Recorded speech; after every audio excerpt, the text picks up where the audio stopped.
Hello दर्शकों, कैसे हैं आप सभी। मैं आपकी होस्ट चिंकी। आज मैं आपके लिए एक नया चैप्टर लाई हूँ। ये हमारी फर्स्ट बुक का लास्ट चैप्टर है। इसके बाद हमारी पहली बुक कंप्लीट हो जाएगी। देन इसके बाद हम अपना जो सेकंड बुक है उसको स्टार्ट करेंगे। तो लास्ट चैप्टर है वैश्वीकरण, जिसको हम ग्लोबलाइजेशन भी बोलते हैं। आज हम इसको समझने वाले हैं। मैं आपको इसकी पूरी एक्सप्लेन समरी बताने वाली हूँ, तो बिना कहीं स्किप किए इस चैप्टर को पढ़ते रहिए और इस वीडियो में लास्ट तक बने रहिए। अगर स्किप करोगे तो कुछ समझ आएगा नहीं, नुकसान आपका ही है। अगर आपको मेरी एक्सप्लेनेशन अच्छी लगती है तो आप मेरे चैनल को सब्सक्राइब कर सकते हैं, लाइक कर सकते हैं। अगर कोई क्वेरी आती है तो कमेंट बॉक्स में नीचे कमेंट करके पूछ सकते हैं। तो लेट्स गेट स्टार्टेड। आज जो हम चैप्टर करने वाले हैं उसका नाम है ग्लोबलाइजेशन। ये शायद हमारी बुक का 9th चैप्टर है।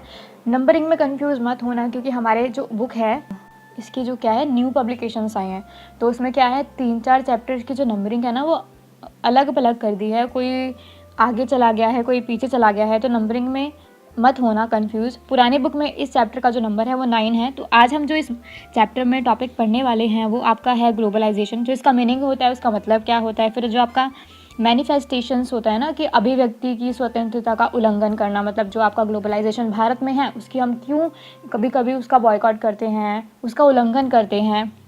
डिबेट्स, जो जितनी भी चर्चाएं हैं, कुछ लोग बोलते हैं कि जो ग्लोबलाइजेशन है, जो वैश्वीकरण है वो भारत के लिए बहुत अच्छा है, तो कुछ बोलते हैं बहुत ज़्यादा बुरा है।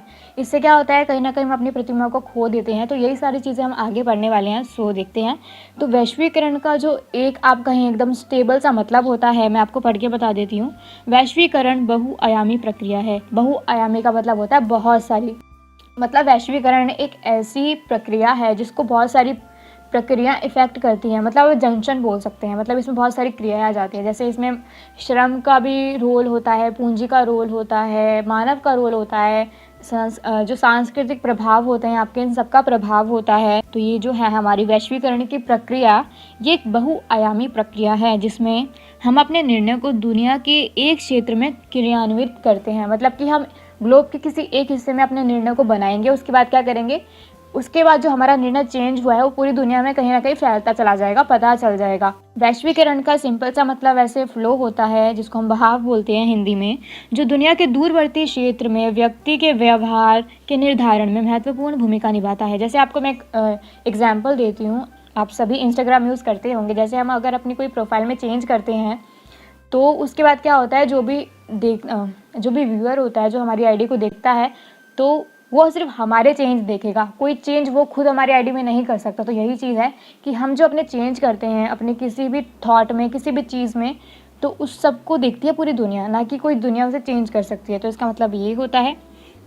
आगे है, एक अवधारणा के रूप में वैश्वीकरण का बुनियादी तत्व प्रवाह है। मतलब कि जो आपका ग्लोबलाइजेशन है, इसका मतलब होता है प्रवाह, जो आपका फ्लो होता है ना, वो प्रवाह कई प्रकार के होते हैं, जैसे वस्तुओं का, पूंजी का, श्रम का, विचारों का, विश्व के एक हिस्से से दूसरे अन्य हिस्सों में मुक्त प्रवाह। मतलब कि जो आपका ग्लोबलाइजेशन होता है वो किसी एक ही चीज़ पर सीमित नहीं होता है, वो आपका वस्तुओं पर होता है, पूंजी पर होता है, श्रम पर होता है, विचारों पर होता है। आपको पता होगा जो कार वगैरह होती हैं, जो बाहर देश से मैन्युफैक्चर होकर इंडिया में आती हैं बेचने के लिए, तो उनको क्या करते हैं, चार्टर प्लेन वगैरह नहीं होती, उनके ज़रिए एक देश से दूसरे देश में ट्रांसफ़र किया जाता है। तो यहाँ पे क्या हो रहा है, दूसरे देश की वस्तु हमारे भारत में आके बिक रही है। इससे क्या होगा कि जो इस कार का ओनर होगा ना देश, उसको फ़ायदा होगा, क्योंकि वो दूसरे देश में आके पैसे कमा रहा है। पूंजी का मतलब कि अगर हम कुछ चीज़ सोचते हैं, जैसे आजकल बहुत सारी MNCs है आपकी, जो मल्टीनेशनल कंपनीज़ है। जैसे आपको पता ही होगा कि टोयोटा जो है वो एक चाइनीज़ कंपनी है। कहाँ, वो पहले एक ट्रैक्टर बनाती थी, लेकिन आज उसकी इतनी सारी इलेक्ट्रॉनिक आपको चीज़ें देखने के लिए मिल जाएगी मार्केट में। तो क्या हो रहा है, चाइना अपनी कंपनी को भारत में भेजकर पैसा कमा रहा है। तो ये एक चीज़ हो गई। पूंजी, उसने पूंजी लगाई अपने देश में, उस चीज़ को खड़ा किया, इसकी इंडस्ट्रीज़ वगैरह लगाई। जब वो चीज़ सफल हो गई तो वो ऑल ओवर इंडिया में घूमने लग गई। तो श्रम का भी ऐसा ही है, और विचारों को भी हम एक जगह से दूसरे स्थान पर प्रवाह कर सकते हैं, प्रवाहित कर सकते हैं। तो ये हमारा ग्लोबलाइजेशन था, जिसको हम हिंदी में वैश्वीकरण बोलते हैं। वैश्वीकरण को बहुमंडलीयकरण भी कहते हैं, और यह एक बहुआयामी अवधारणा है। यह ना तो केवल आर्थिक परिघटना है और ना ही सिर्फ सांस्कृतिक या राजनीतिक परिघटना है। मतलब इसको किसी ने बनाया नहीं है, ये अपने आप क्या है, उत्पन्न हुआ है। बहुमंडलीकरण मतलब कि विचारों, पूंजी, वस्तु वगैरह को पूरे ग्लोब पर प्रवाहित करने वाली, जो आप कहें एक फिनोमिना है वो हमारा ग्लोबलाइजेशन है, जिसको हम भूमंडलीकरण भी बोलते हैं। ये आपका शॉर्ट क्वेश्चन में आ सकता है, तो आप इसको नोट डाउन कर लो या फिर इसका स्क्रीनशॉट ले लो। और जो मैंने बताया था, जो हमारा ग्लोबलाइजेशन है वो एक बहुआयामी अवधारणा है, मतलब कि इसके अंदर बहुत सारी अवधारणाएं आके मिल जाती हैं। ये एक अवधारणाओं का जंक्शन होता है, जहाँ पे बहुत सारी चीज़ें एक जगह पर आकर मिल जाती है, उसको जंक्शन बोलते हैं।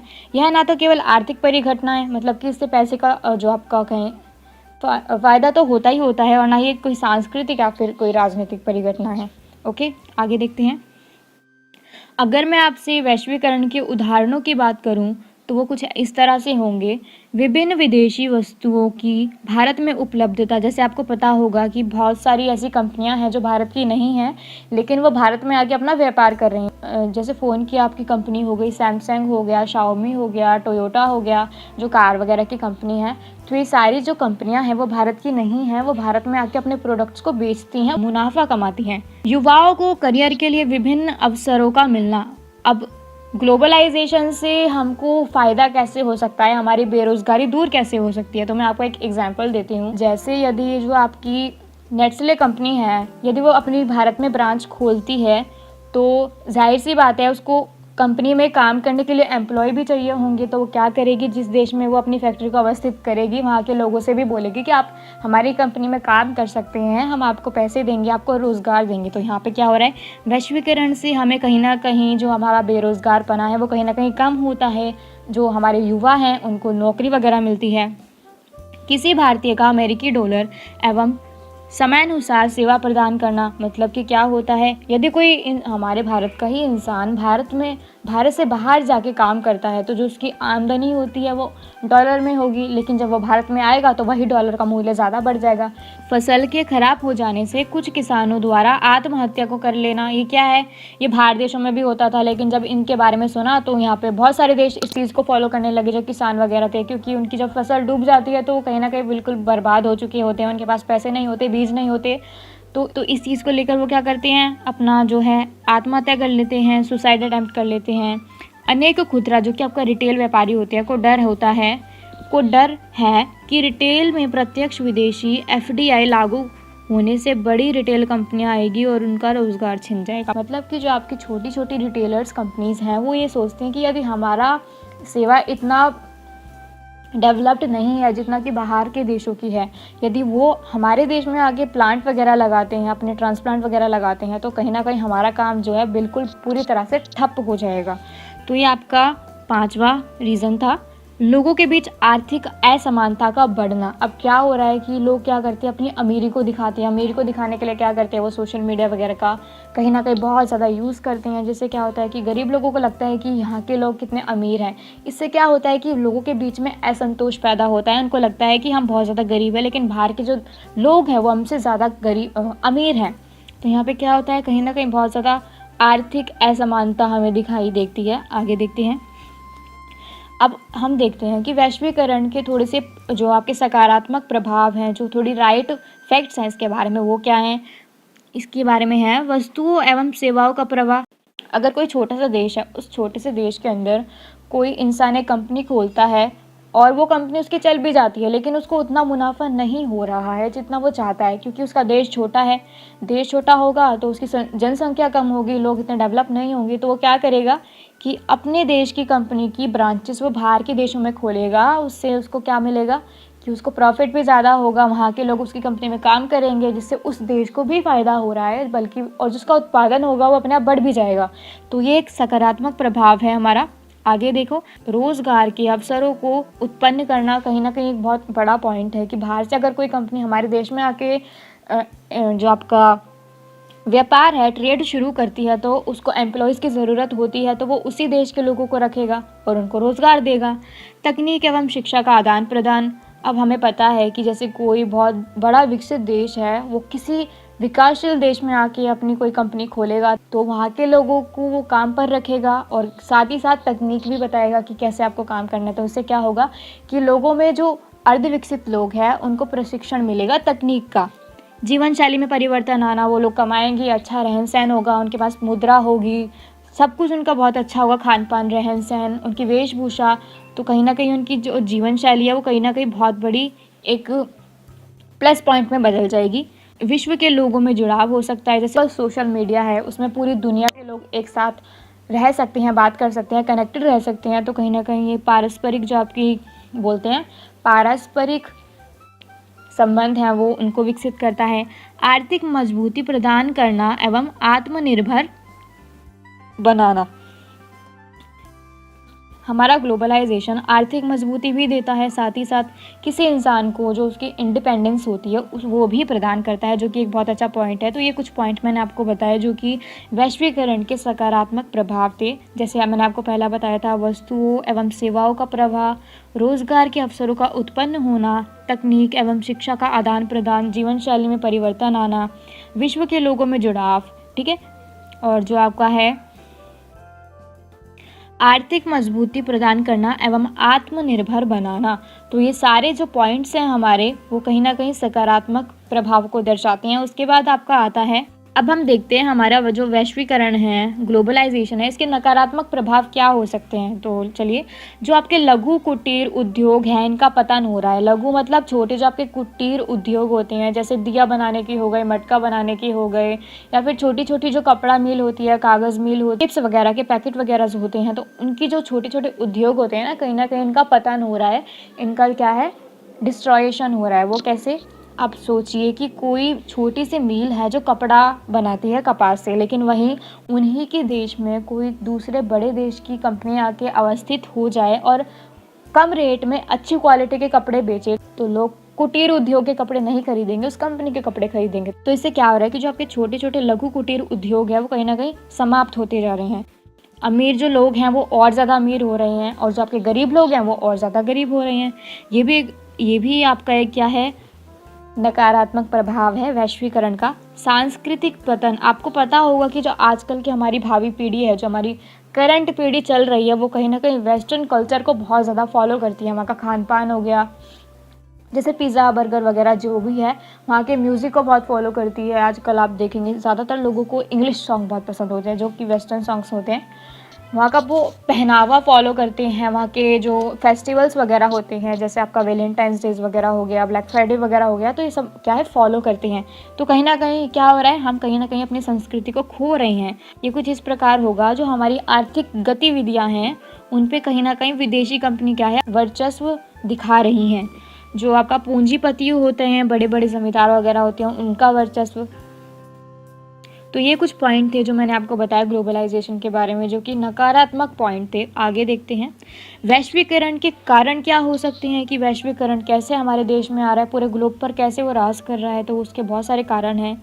उसके आने के कारण क्या है, तो देखते हैं। उन्नत प्रौद्योगिकी एवं विश्वव्यापी पारस्परिक जुड़ाव, जिसके कारण विश्व आज एक वैश्विक ग्राम बन चुका है। मतलब कि आपको पता है, जो आपका पारस्परिक जुड़ाव होता है, मतलब कि लोग एक कंट्री से दूसरी कंट्री में बैठे हुए इंसान से बात कर सकते हैं। क्या, सोशल मीडिया, प्रौद्योगिकी, टेक्नोलॉजी, इसकी वजह से जो हमारा पूरा ग्लोब है वो कहीं ना कहीं वैश्विक ग्राम जो आपका बन चुका है पूरा का पूरा। तो वैश्वीकरण को बुलाने में सबसे ज़्यादा जो आप कहें हाथ है वो हमारी प्रौद्योगिकी का है, टेक्नोलॉजी का है, इंटरनेट का है। पहले क्या होता था, टेलीग्राम, टेलीफोन,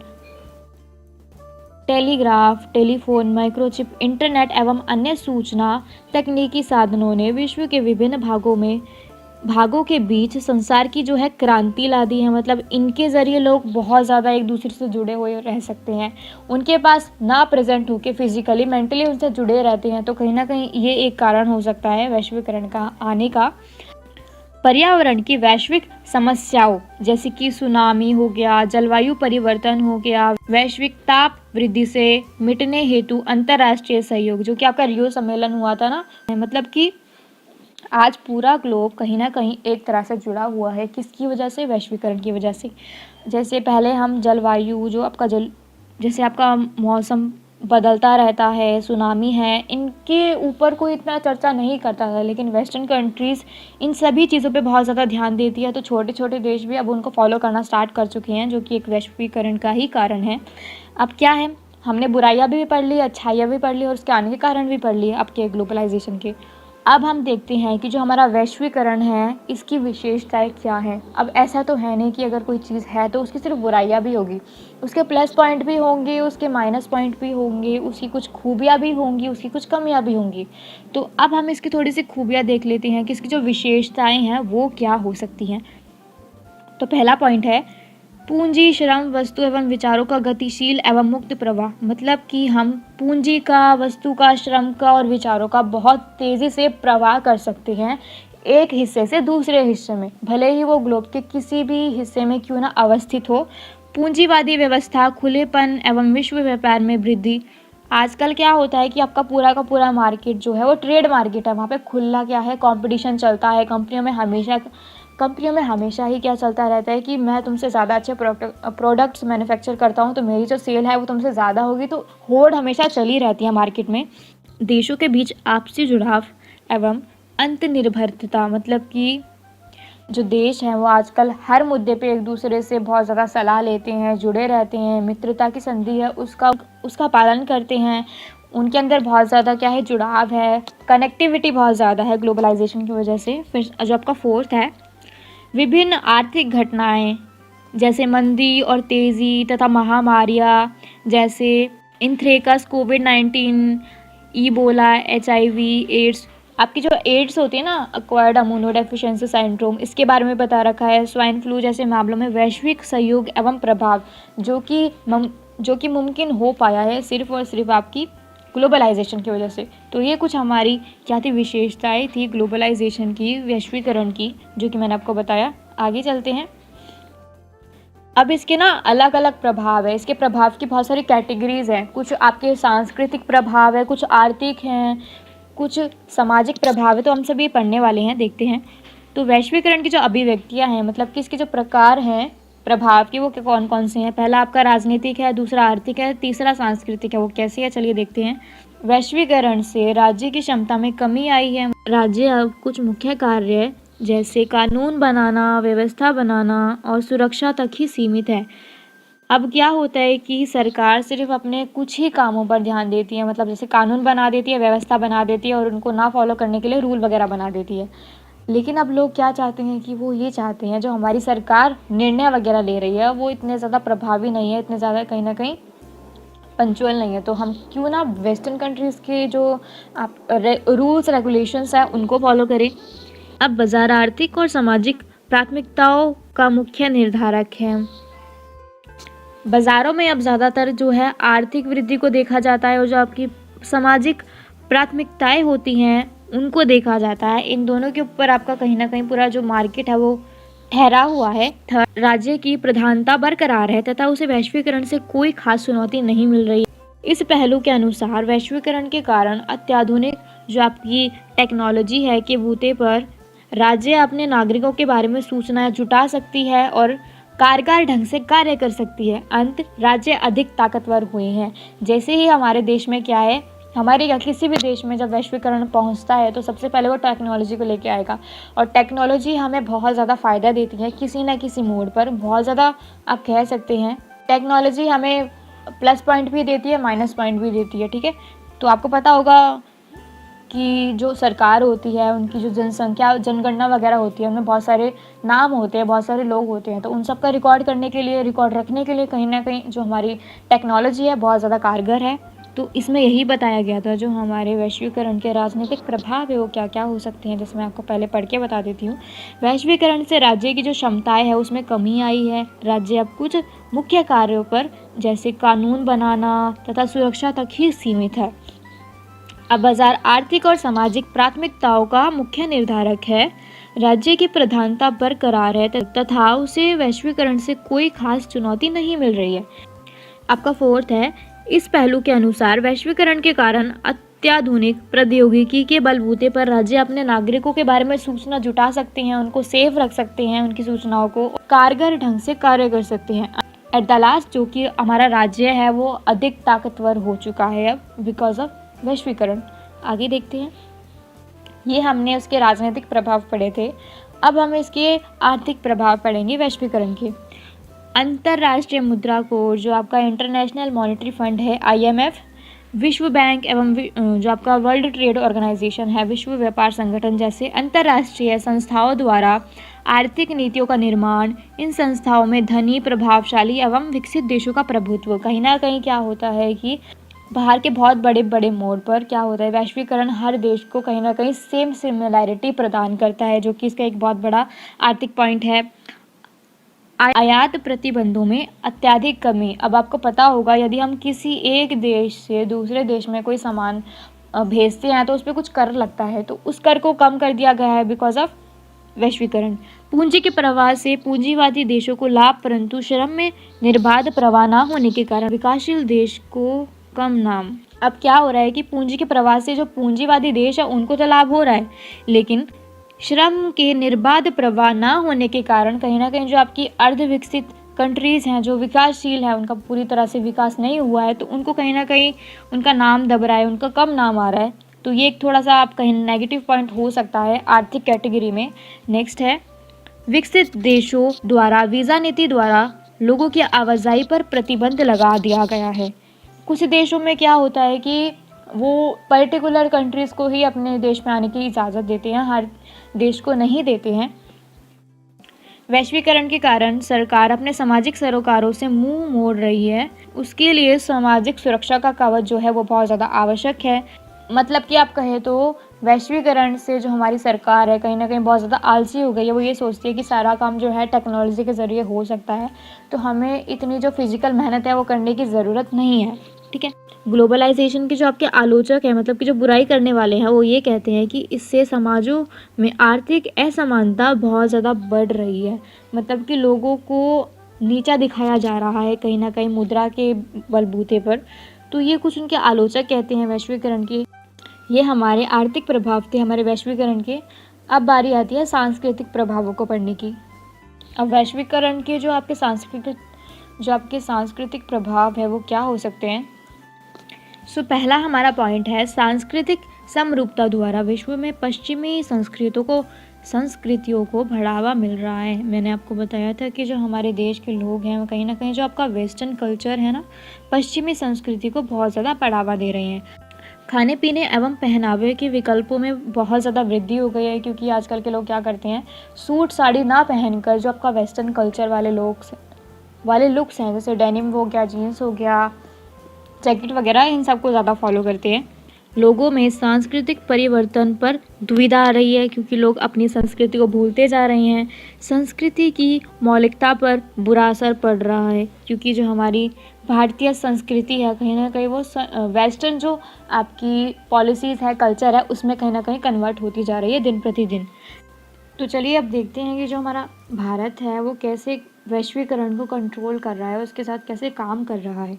तो चलिए देखते हैं। आपका पहला पॉइंट है, आज़ादी के बाद भारत ने संरक्षणवाद की नीति अपनाकर अपने घरेलू उत्पादों पर जोर दिया ताकि भारत जो है आत्मनिर्भर बने। आपको पता होगा कि जब हमारा भारत आज़ाद हुआ था उसके बाद क्या था, हमारा मॉडल तैयार हुआ था, आर्थिक मॉडल। उसमें क्या था कि हमने यूएसएसआर के कुछ पॉइंट्स को मिक्स किया था और हमने मिश्रित जो अर्थव्यवस्था है उसको अपनाया था। उसके बाद भारत ने अपने भारत में ही जो मैन्युफैक्चर होते हैं उन उत्पादों को संरक्षण देने के लिए जो बाहर से विदेशी कंपनियों द्वारा कोई भी सामान वगैरह आता था उनका बॉयकॉट किया। ठीक है। 1991 में लागू नई आर्थिक नीति द्वारा भारत वैश्वीकरण के लिए तैयार हुआ और खुलेपन की जो है नीति उसको अपनाया। देन आपका थर्ड है, वैश्वीकरण के कारण भारत की जो आर्थिक वृद्धि दर है वो 7.5% वार्षिक दर से बढ़ रही है, जो कि आपकी 1990 में 5.5% थी। आगे देखिए, भारत ने अनिवासी भारतीय विदेशों में भारतीय संस्कृति को बढ़ावा दे रहे हैं वो लोग। ठीक है।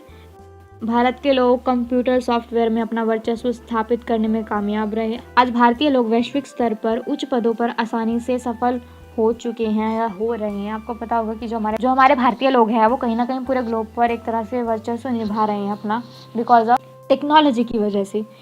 तो ये कुछ मुद्दे थे जिस पे भारत वैश्वीकरण को कंट्रोल में लेकर चल रहा है, उसके साथ जो है अपना लेवल मैच करने का ट्राई कर रहा है। अब कुछ विरोध हैं वैश्वीकरण को लेकर, वो क्या हैं, चलिए देखते हैं। वामपंथी विचारक कई पक्षों में इसकी क्या है आलोचना करते हैं, इसकी बुराई करते हैं। राजनीतिक अर्थों में उन्हें राज्य के कमजोर होने की क्या है, चिंता सताती रहती है। आर्थिक क्षेत्र में वे कम से कम कुछ क्षेत्रों में आर्थिक निर्भरता एवं संरक्षणवाद का दौर क्या है, कायम करना चाहते हैं, जो कि आपके वामपंथी लोग हैं। उसके बाद सांस्कृतिक संदर्भ में इनकी चिंता है कि परंपरागत संस्कृति को हानि होगी और लोग अपने सदियों पुराने जीवन मूल्य तथा तौर तरीकों से क्या है, हाथ धो लेंगे। जैसे मैंने आपको पहले बताया कि जो हमारी वैश्वीकरण की नीति है वो कहीं ना कहीं वेस्टर्न कल्चर को आज पूरे ग्लोब पर बहुत ज़्यादा अवस्थित कर रही है, उसका ग्लोबलाइजेशन कर रही है, हर जगह उसे पहुंचा रही है, जिसकी वजह से जो छोटे मोटे देश के लोग होते हैं वो अपनी संस्कृति को भूलकर वेस्टर्न कल्चर को क्या है, अपनाना स्टार्ट कर देते हैं, जिससे उनकी खुद की जो संस्कृति होती है उसको बहुत ज़्यादा हनन होता है। तो यही चीज़ इसमें कही गई है। आगे देखते हैं, जो आपका वर्ल्ड सोशल फॉर्म है ना, उन उदारवादी वैश्वीकरण के विरोध का एक विश्वव्यापी मंच है। इसके तहत मानवाधिकार कार्यकर्ता, पर्यावरणवादी, मजदूर, युवा और महिलाएं कार्य करता आते हैं। यहाँ पे क्या है कि जो वैश्वीकरण है आपका, इसके थोड़े संदर्भ में या फिर इसके थोड़े बॉयकॉट में एक इमरजेंसी भी है, जिसको हम वर्ल्ड सोशल फॉर्म बोलते हैं, जिसमें आपका जिसमें आपके कौन कौन कार्यकर्ता आते हैं जो कि इसमें काम करते हैं। आपके मानवाधिकार कार्यकर्ता आते हैं, पर्यावरणवादी जो होते हैं आपके, मजदूर, युवा, महिला, ये सब क्या है, कार्यरत रहते हैं इसमें। फिर 1999 में सिएटल में विश्व व्यापार संगठन की मंत्री स्तरीय बैठक का विरोध हुआ, जिसका कारण आर्थिक रूप से ताकतवर देशों द्वारा व्यापार में अनुचित तौर तरीके के विरोध में हुआ था। अब क्या हुआ था कि 1999 में एक सभा जो समिट थी वो आयोजित करवाई गई थी, लेकिन उसमें क्या हो रहा था, जो देश ज़्यादा ताकतवर थे या फिर ज़्यादा डेवलप थे वो लोग क्या कर रहे थे कि जो जितनी भी ट्रेड की पॉलिसी वगैरह बनाई जा रही थी तो उसमें अपना फ़ायदा ज़्यादा जोड़ रहे थे, ना कि वो छोटे देशों का भी फ़ायदा देख रहे थे। उसके बाद क्या हुआ था, उसका विरोध हुआ। आगे देखते हैं।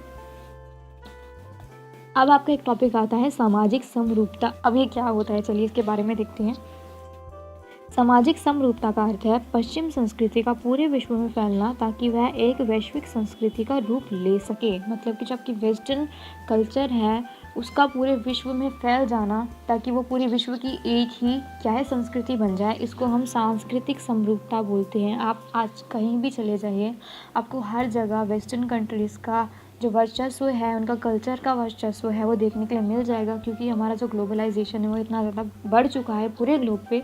तो ये टर्म आप याद कर सकते हैं, इसका स्क्रीनशॉट ले लीजिए या फिर इसको लिख लीजिए कि जो आपका सामाजिक समरूपता होता है ये क्या होता है। अब आपका ना एक टॉपिक आता है कि जो आपका सांस्कृतिक विभिन्नीकरण है वो क्या होता है। तो चलिए देखते हैं क्या होता है।